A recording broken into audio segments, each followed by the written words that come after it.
हमारे साथ साझा करने के लिए खबर से जुड़े हुए।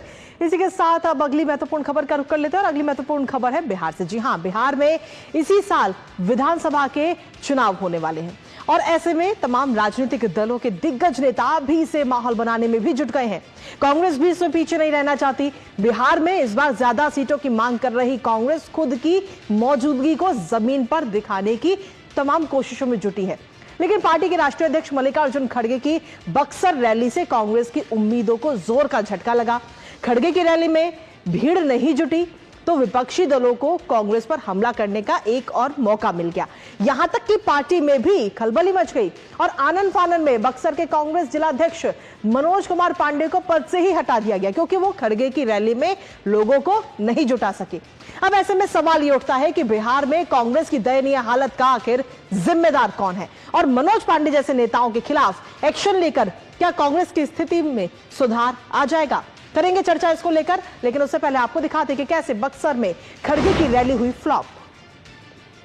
तो सबसे पहले ये तस्वीरें देखिए, मल्लिकार्जुन खड़गे की ये रैली थी क्योंकि इस साल अगर हम देखें तो बिहार में विधानसभा के चुनाव होने हैं जिसके लिए तमाम राजनीतिक दल इस वक्त जुटे हुए हैं और ऐसे में कांग्रेस भी अपनी मौजूदगी कहीं ना कहीं दर्ज वहां पर कराना चाहती है। और जब मल्लिकार्जुन खड़गे वहां पर पहुंचते हैं तो मंच पर तो मल्लिकार्जुन खड़गे हैं, लेकिन अगर हम सामने देखें तो ये दो तस्वीरों में आप देख सकते हैं सीधे तौर पर कुर्सियां जो हैं मंच के सामने वो पूरी की पूरी खाली पड़ी रही, जो कहीं ना कहीं तमाम सवाल इस वक्त खड़े कर रही है कि आखिर कांग्रेस का जनाधार क्या है, कांग्रेस की मौजूदगी बिहार के अंदर जमीनी स्तर पर क्या है।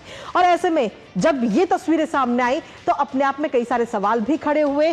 सीधे तौर पर जो तमाम राजनीतिक दल हैं वो भी कांग्रेस पर हमलावर होते हुए नजर आए और हमलावर होने के बाद में अगर हम देखें तो इस पर एक्शन भी लिया गया। यहां तक कि बक्सर के जो जिला अध्यक्ष है कांग्रेस के, उन्हीं को पद से हटा दिया गया। लेकिन सवाल यही है कि आखिर ये भीड़ क्यों नहीं पहुंची थी और इसके पीछे क्या वजह। सीधे तौर पर कांग्रेस अध्यक्ष मल्लिकार्जुन खड़गे की ये बक्सर में ये रैली थी विधानसभा चुनावों से पहले, काफी अहम ये रैली और सीधे तौर पर मौजूदगी बनाने की कोशिश इस वक्त पार्टी कर रही है। पार्टी की तैयारियों के बावजूद सभा में बेहद ही कम लोग पहुंचे, आधे से ज्यादा कुर्सियां जो थी वो सीधे तौर पर खाली नजर आई और काफी संख्या में जब लोग कम पहुंचे तो जिससे पार्टी की किरकिरी हुई है। और साथ ही अगर हम देखें तो जो कुर्सियां वहां पर लगी थी उन कुर्सियों के मुताबिक 10% भीड़ भी वहां पर नहीं पहुंची, 10% लोग भी नहीं आए। हालांकि इसको लेकर पार्टी के जो नेता हैं उन्हीं में आपस में जो समन्वय है उसी में काफी कमी नजर आई है और रैली फ्लॉप होने के बाद में जिला अध्यक्ष जो है कांग्रेस के उन्हीं पर गाज गिर जाती है। बक्सर जिला अध्यक्ष मनोज कुमार पांडे को निलंबित कर दिया जाता है और सीधे तौर पर अगर हम देखें तो ये सजा के तौर पर थी। भीड़ नहीं जुटा पाने के कारण नेतृत्व ने ये पूरा एक्शन लिया है जो पार्टी का नेतृत्व है और लापरवाही को गंभीरता से लेते हुए प्रदेश नेतृत्व की तरफ से ये बड़ा फैसला लिया गया और मनोज पांडे को उनके पद से हटा दिया गया है। हमारे साथ हमारे सहयोगी इस वक्त जुड़ रहे हैं सलमान हैदर ताजा अपडेट के साथ, लेकिन उससे पहले आपको दिखाते हैं कि भारतीय जनता पार्टी के पूनावाला क्या कुछ कह रहे हैं वो आपको सुनाते हैं। के नाम पर फिर से एक बार भड़काओ भाईजान कमेटी काम पर, भड़काओ भाईजान फिर से वक्फ के नाम पर भड़काना चाहते हैं क्योंकि वक्फ बहाना है, देश में मुस्लिमों को भड़काना है, दंगे लगाना है। जिस प्रकार के बयान AIMPL भी दे रहा है, मामला सुप्रीम कोर्ट में है पर उनको सुप्रीम कोर्ट पर भरोसा नहीं है। ये चाहते हैं कि संविधान के ऊपर। और हमारे साथ हमारे सहयोगी सलमान हैदर इस वक्त जुड़ रहे हैं, सीधा उन्हीं का रुख करते हैं। सलमान, सीधे तौर पर विधानसभा के चुनाव होने वाले हैं इस साल बिहार में, लेकिन उससे पहले इस वक्त कांग्रेस अपनी मौजूदगी कहीं ना कहीं दर्ज कराना चाहती है जमीनी स्तर पर और इसके लिए तमाम कोशिशें भी कर रही हैं और इन कोशिशों को एक बड़ा झटका बक्सर की इस रैली में लगा है। देखिए कृतिका, कांग्रेस के सामने अभी जो सबसे बड़ा संकट है उसका जमीनी तौर पर संगठन का मजबूत ना होना है जी, और ये अंतर्विरोध का शिकार भी है पार्टी। अंदरूनी लड़ाई इतनी ज्यादा है, खासतौर से तब से जब प्रदेश अध्यक्ष बदले गए हैं। पहले अगड़ी और पिछड़ी की लड़ाई बिहार में बहुत होती है, तो अभी जो पिछले अध्यक्ष थे वो ऊंची जाति से आते थे और जो अभी अध्यक्ष हैं वो पिछड़ी जाति से हैं। तो एक अंदरूनी लड़ाई अंदर खाने चल ही रही है और लेकिन ये हमेशा से है कि पिछले 10-12 सालों से कांग्रेस का जमीनी स्तर पर कोई नेतृत्व मजबूत नहीं है या जमीनी स्तर पर कार्यकर्ता उतने जोश में नहीं है और ये हुआ है बिहार में खासतौर से इसलिए कि आरजेडी के सहारे ही अभी तक सत्ता तक पहुंच बना पाती थी बिल्कुल। कांग्रेस, लगभग अभी भी वही स्थिति है। और ये निलंबन भी उसी रोशनी में देखा जाना चाहिए कृतिका, क्योंकि ये तो होना ही था। और जो संगठन है, संगठन में एक एक कार्यकर्ता जब मिलजुल के काम करते हैं तभी पार्टी जमीन स्तर पर मजबूत होती है। तो ये अंतर विरोध देखने में आ रहा है यहाँ बिहार में। ठीक है सलमान, आपके पास वापस आएंगे। इस वक्त शहजाद पूनावाला की तरफ से इस पूरे मामले को लेकर क्या कुछ कहा गया है वो एक बार अपने दर्शकों को सुना देते हैं। कांग्रेस पार्टी में टोपी ट्रांसफर का चलन पुराना है। कांग्रेस पार्टी ने बक्सर में खड़गे जी की एक बड़ी रैली आयोजित की थी। जब रैली हुई तो पता चला कि भीड़ ही नहीं आई। 90 से 95% जो सीट थी वो खाली थी।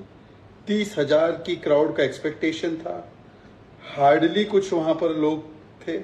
तो अब कांग्रेस ने बक्सर के अपने जिला अध्यक्ष को हटा दिया। आपने उनको तो हटा दिया, पर ये तो बताइए 90 चुनाव हराने वाले राहुल गांधी के ऊपर क्या कार्रवाई करेंगे? राहुल गांधी पर कोई कार्रवाई नहीं करेंगे। वहां पर जनता को, ईवीएम को, ईसीआई को दोष देंगे। यहां पर तो एक जिला अध्यक्ष को आपने हटा दिया। और हमारे सहयोगी सलमान हैदर इस वक्त हमारे साथ लगातार बने हुए। सलमान, अगर देखें तो ये अब जब कुर्सियां खाली हुई और ये वीडियो सबके सामने आया तो सीधे तौर पर कांग्रेस पर ही कई सारे सवाल खड़े होने लग गए। हालांकि अगर हम हाल ही में देखें तो कई सारी खबरें भी चल रही थी कि कांग्रेस कहीं ना कहीं ज्यादा सीटों की मांग इस वक्त आरजेडी से कर सकती है बिहार विधानसभा चुनाव के दौरान, और इसीलिए ये तमाम कोशिशें थी कि वो अपनी मौजूदगी को दिखा सके। लेकिन वो तमाम कोशिशें फेल होती नजर आई और इसका ठीकरा फोड़ दिया जाता है जिला अध्यक्ष पर। हाँ, देखिए, इसके लिए अगर जिम्मेदार है तो जमीनी स्तर के नेतृत्व से लेकर प्रदेश स्तर या राष्ट्रीय स्तर कह सकते हैं।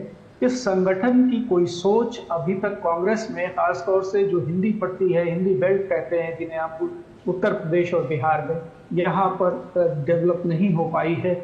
और जो नेतृत्व का परिवर्तन करने से ही सिर्फ सब कुछ हो जाएगा ऐसा नहीं है।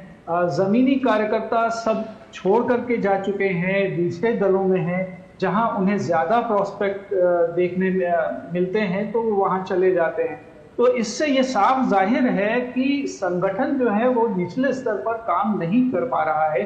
पहले जैसा कि हम जानते हैं कि सेवा दल जैसे जो अनुशांसिक संगठन थे वो ये सब काम करते थे कि गांव-गांव जाकर के लोगों को प्रेरित करते थे। और कांग्रेस अपनी वो पकड़ अब हो रही है, खासतौर से बिहार के जो गांव वहां पर। और जहां तक कि आप बात करती हैं सीट बंटवारे की, तो सीट का दावा तो जरूर कर रही है कांग्रेस। पिछली बार 70 सीटें ली थी, लेकिन उनका स्ट्राइक रेट सिर्फ 19 रहा। 19 बिल्कुल। और आरजेडी की तरफ से शायद ये दबाव भी है कि इस बार उनको उतनी सीटें नहीं देंगे वो गठबंधन में। तो ये सारे अंतर विरोध काफी दिनों से चले आ रहे हैं, जब से चुनावी सरगर्मियां एक तरह से राज्य में बढ़ रही है वजह से। चलिए, फिलहाल बहुत बहुत शुक्रिया सलमान तमाम जानकारी और अपडेट्स हमारे साथ साझा करने के लिए, इस खबर से जुड़े हुए। और इसी के साथ अब न्यूज पंच में तीसरी और महत्वपूर्ण खबर अंतर्राष्ट्रीय जगत से जुड़ी। जी हाँ, जहां